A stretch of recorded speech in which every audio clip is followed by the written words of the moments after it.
At the beginning of May, Commerce Secretary Howard Lutnick sat for a closed-door deposition with members of a House committee to talk about his relationship and divulge everything that he knows, or knew, I should say, about Jeffrey Epstein.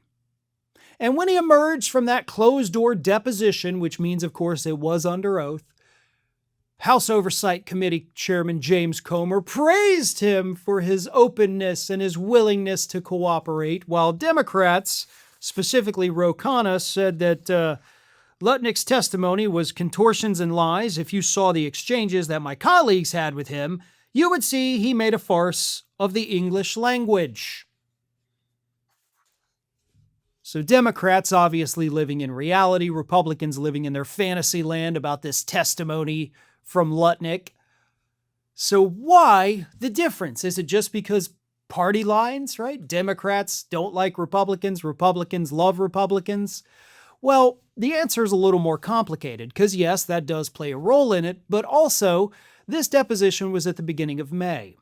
And in April, Howard Lutnick effectively paid off House Republicans knowing that his deposition was looming by giving them $5 million. That's right. In early April, Howard Lutnick, and at this point, when he gave this money, the deposition was already on the calendar. He knew the deposition was coming up.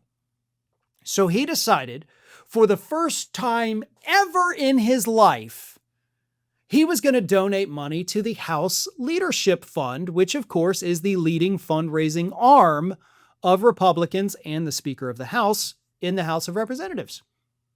That's their main coffer. That's where they get their money.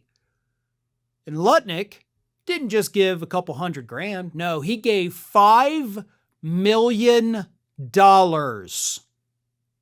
Then he goes and he gives his farce of a deposition, and Republicans walk out of there with the $5 million in their back pocket saying, "This guy is so totally honest. We love him. What an awesome person." And they thought nobody would realize that he had basically paid them off. But of course, last Thursday, the FEC filings were made public. And now we see why Republicans think that Lutnick is such a stand-up guy, even though he was buddy-buddy with Epstein and clearly lied about it during his previous congressional testimony. How is this legal? If you have matters pending before the House of Representatives, how are you legally allowed to bribe these people so that things go your way? How have we gotten to that point? And of course, this is all rhetorical. We know how Citizens United, McCutcheon, those rulings from the Supreme Court, yada, yada. I get it. Don't try to lecture me like, well, what happened? I know what happened.